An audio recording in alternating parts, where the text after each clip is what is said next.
Silver just shattered everything. 72.70 all-time high. Oh my God. If you're watching this, you know why we're here. It happened. Silver did not just touch 70. It obliterated that level and rocketed to a brand new all-time high of 72.70 per ounce on December 24th, 2025. That's right, 72.70. The barrier everyone said was impossible. The level where the banks would deploy their so-called kill switch. It failed. Completely. Totally. Spectacularly. Ladies and gentlemen, this is Finance Meet Future, and today, December 25th, 2025, we're witnessing one of the most historic moments in silver market history. The day silver proved once and for all that physical demand is king, paper games are crumbling, and the squeeze we've been warning you about, it's not coming, it's here. If you're stacked in physical silver miners or even futures, congratulations. This is your moment. If you're on the sidelines, pay attention because what happened in the last 48 hours changes everything. The numbers that broke the system. As of December 24th, 2025, silver spot prices exploded to an intraday high of 72.70 per ounce. That's the first time in human history silver has crossed $72. Not a touch, not a fake out, a solid breakthrough. Year to date, silver is up 142% to 149%. Let that sink in. The strongest annual performance since the parabolic run of 1979-1982, when silver went absolutely ballistic. From under $30 at the start of 2025 to $72.70 now. That's more than doubling in 12 months. In December alone, over 40% gains. The charts, pure fire.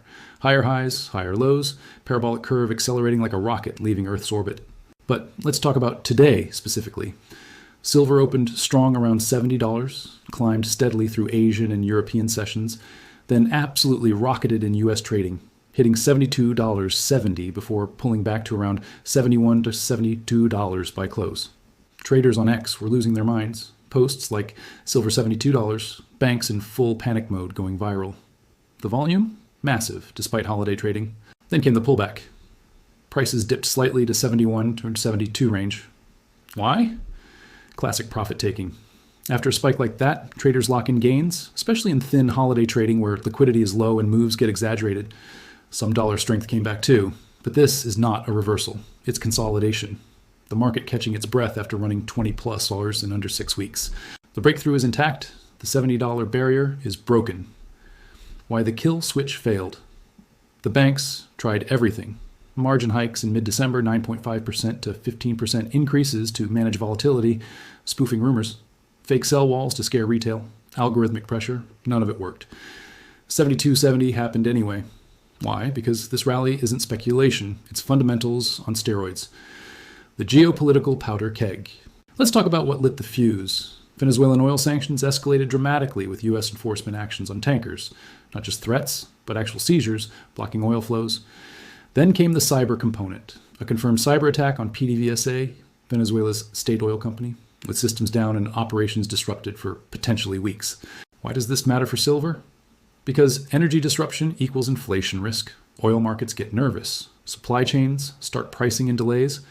Manufacturing costs rise. And when energy security becomes a question mark, investors flee to hard assets. Silver, historically, one of the best inflation hedges alongside gold, but with the added kicker of industrial necessity, catches a massive bid. Safe haven buying poured in from investors, hedging uncertainty. Not just retail, institutional flows, sovereign wealth positioning, even central banks quietly adding to reserves. But that's just the immediate trigger. The real context? We're in a world where geopolitical risk is escalating on multiple fronts simultaneously. US-China tensions haven't eased. Middle East remains a powder keg. BRICS expansion challenging dollar hegemony. De-dollarization efforts accelerating with countries settling trade in yuan, rupees, even gold. Every single one of these threads pulls investors toward tangible assets. And silver, at 72, still massively undervalued compared to gold when you look at historical ratios and industrial demand fundamentals. The Federal Reserve capitulation. Then add Federal Reserve signals. Fresh commentary from Governor Christopher Waller about more easing room in 2026. Markets immediately priced in 2 rate cuts for next year. Lower rates mean lower opportunity cost for holding non-yielding assets like silver and gold. The dollar has been weakening, heading for its worst year since 2003. When you combine falling rates with rising inflation fears from geopolitical energy risks, you get the perfect storm for precious metals. But even that undersells the real structural engine driving this rally, the supply-demand fundamentals that have been building for years and are now reaching a critical breaking point, the deficit that can't be fixed. We are in the 5th straight year of structural silver deficits. That means for 5 consecutive years, global silver consumption has exceeded global silver supply. The numbers? Depending on the source, Silver Institute, Metals Focus, CPM Group, we're looking at deficits ranging from 95 million ounces on the conservative end to 149 million ounces on the high end. For 2025 specifically, estimates converge around 118 to 149 million ounces short. Some people hear deficit and think it's no big deal. They always find more silver or recycling will fill the gap. Here's the reality. Mining production is essentially flat. Global mine supply has been stuck around $850 million ounces per year for the last several years. Why? Because silver is predominantly a byproduct. About 70% comes from lead, zinc, copper, and gold mines. You can't just turn up silver production without economic incentive to mine more of the primary metal. And with those metals facing their own supply constraints, capital expenditure challenges, permitting delays, and ESG pressures, new silver supply is not coming online fast. New silver mines take 10-15 years to develop from discovery to production. There's no cavalry coming in 2026 or 2027. The projects that will matter are being planned now for the early 2030s. Meanwhile, existing mines are depleting. Mexico, the world's largest silver producer at around 200 to 230 million ounces per year, is facing regulatory uncertainty and resource nationalism. Peru, second largest, has similar challenges. There's no massive new discovery waiting to flood the market. Industrial demand is exploding. Let's talk about what makes 2025 fundamentally different from 2011 or 1980. Back then, silver rallies were driven by investment and speculation. This time, industrial demand is leading the charge. And it's inelastic, meaning manufacturers need silver regardless of price. Solar photovoltaic panels are the #1 industrial use. Estimates for 2025 put solar demand at 300 million ounces. That's UP from 197 to 232 million in 2024. Why the surge? Global solar installations are booming. China, US, EU, India, all expanding capacity. Silver is essential for the conductive paste in solar cells. Yes, there's been thrifting, reducing silver content per cell by 10 or 20%, but total installations are growing faster than thrifting can offset. Plus, newer high-efficiency cell technologies like TOPCon and HJT heterojunction actually use more silver per cell, 30-50% more. Electric vehicles? Each EV uses 25-50 grams of silver. When you're producing millions of vehicles like BYD and Tesla, it adds up fast. Estimates for EV-related silver demand in 2025. 100 million ounces. Every charging station uses 15-30 grams of silver. We need tens of millions of chargers globally to support EV adoption targets through 2030. Then there's the AI and data center boom. This is the wildcard few were pricing in 2 years ago. AI servers, the massive GPU clusters running ChatGPT, Claude, Gemini, require high-density power delivery and thermal management. Silver's role? Conductors, connectors, thermal interface materials. A single AI server rack can use 2 to 3x the silver of a traditional server. Current estimates put AI data center silver demand at 5-15 million ounces in 2025. But projections for 2030 are 50 million ounces or more. Add in traditional uses, electronics, medical, industrial catalysts, and total industrial demand is 55-60% of total consumption. And it's not optional. Samsung can't make batteries without silver. Tesla can't make EVs without silver. Solar manufacturers can't hit efficiency targets without silver. This is why $72.70 is not a bubble. It's a repricing. The COMEX vaults are draining. Here's where it gets critical. COMEX silver inventories are split into 2 categories. Registered, available for delivery, and eligible, privately owned, can be registered. For years, the system relied on a large cushion of eligible silver that could be converted if needed. But that's not happening. In fact, the opposite is happening. Recent vault reports show over 3 million ounces withdrawn from eligible inventories in the last 2 weeks alone. That's owners saying, I want my silver out of the COMEX system entirely. Mid-year 2025, total COMEX silver stocks were around 460 million ounces.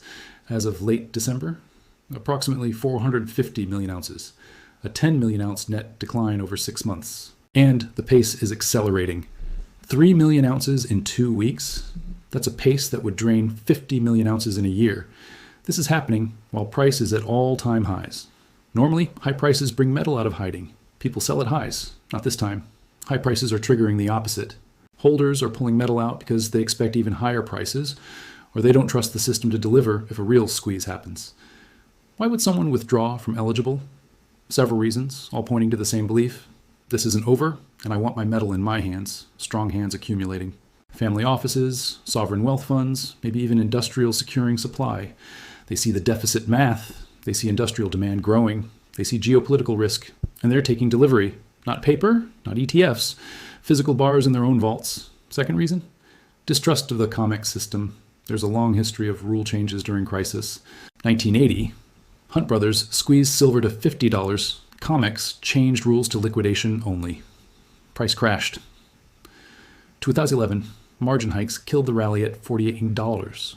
The fear, justified or not, is that if silver truly squeezes and threatens the shorts, the exchange will change the rules to protect the system at the expense of longs. What happens next? If eligible keeps falling and registered stays flat or falls too, the deliverable pool shrinks. COMEX open interest in silver futures is massive. Hundreds of thousands of contracts, each representing 5,000 ounces. Most settle in cash. But what if even 5% stand for delivery, or 10%? That's millions of ounces of demand against a registered stock that's maybe 150 million ounces. In a normal market, no problem. Eligible converts or new metal flows in. But if owners won't convert and no new metal comes, you get a short squeeze. Not a speculative squeeze where shorts cover and price spikes temporarily. A structural squeeze where there's not enough physical metal to deliver, forcing cash settlement, rule changes, or worse, default. The banks know this. The commercials know this. That's why they tried the kill switch. But it didn't work. Price still hit $72, $70. Why didn't it work? Because the demand isn't leveraged speculators this time. It's physical buyers, industrials, sovereign entities. And you can't margin call a factory that needs silver for production. Where we go from here? Analyst forecasts for 2026 are converging on much higher prices. Peter Schiff is calling for $100 silver in 2026. Clem Chambers sees 100 plus on the AI energy supercycle. The Ultra Bulls? People comparing this to 1980 see potential for $150, $200 if a real mania takes hold. My base case? $75 is next major resistance. We'll test it in Q1 2026. If it breaks cleanly on volume, we run to $85, $90 fast. From there, $100 is in play by mid-year. Pullbacks along the way? Absolutely. But the trend is UP. Bull case? We blow through $75 and never look back. $90 by Q1, $120 by mid-year, $150 if a squeeze triggers. Bear case? Economic slowdown cuts industrial demand by 10 to 15%. Price pulls back to 60, 65, consolidates. But even in bear case, the deficit persists. The wealth transfer is happening now. This is what's really happening. Wealth is moving from paper holders to physical holders, from weak hands to strong hands, from those waiting for confirmation to those who positioned early.